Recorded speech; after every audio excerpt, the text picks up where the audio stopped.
ஒரு வீடு கட்டணும்னு. இந்த பணம் மூலமா எங்களோட ஆசை நிறைவேறணும்.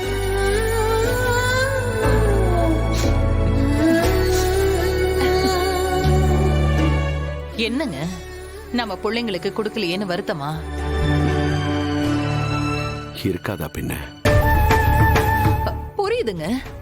ஆனாலும் நம்மளோட ஆசைன்னு ஒண்ணு இருக்குல்ல, அதை நிறைவேற்றி கொடுக்கிற பிள்ளைங்க நமக்கு இருந்ததுன்னா இத பத்தி ஒண்ணுமே நம்ம யோசிக்கவே மாட்டோம் இல்லைங்க. ஆனா உங்களுக்கு தான் அவங்கள பத்தி நல்லா தெரியுமே. பரவாயில்ல, எப்படியோ உன் விருப்பம் நிறைவேறினா எனக்கும் சந்தோஷம்தான். என்னங்க, நாளைக்கே பூமி பூஜை போட்டுடலாங்க. அஞ்சலிக்கும் துளசிக்கும் கூட போன் பண்ணி வர சொல்லிடலாம். முதல்ல துளசியை கூப்பிடலாம். போன் பண்ணுங்க.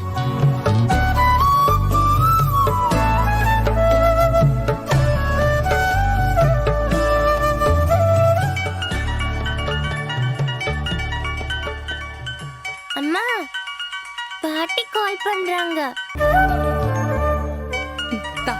பாட்டி கிட்ட பேசலாம். ஹலோ அம்மா. அம்மா இல்லடா, அப்பா. இரு தர, அம்மாட்ட பேச. இந்த லக்ஷ்மி. துளசி, எப்படிமா இருக்க? நான் நல்லா இருக்கேம்மா, சந்தோஷமா இருக்கேன். உங்ககிட்ட ஒரு சந்தோஷமான விஷயத்த நான் சொல்லட்டுமா? என்னம்மா? சரி, நீயே கண்டுபிடி பாப்போம். வீடு கட்ட போறீங்களா? துளசி, உன் வாயில சக்கரை தான் போடணும். நிஜமாவே நம்மளோட ஆசைப்படி ஒரு வீடு கட்ட போறோம். நிஜமாவா சொல்ற? எப்படிமா? அப்பாவோட ரிட்டையர்மெண்ட் பணம் வந்துருச்சுமா.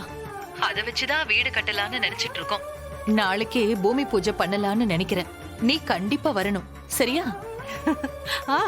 ஐயா, பாட்டி, நம்ம புது வீட கட்ட போறோம். செல்லக்குட்டி, ஆமாடா தியா குட்டி. நீயும் அம்மா கூட வந்துரு. சரிங்க பாட்டி.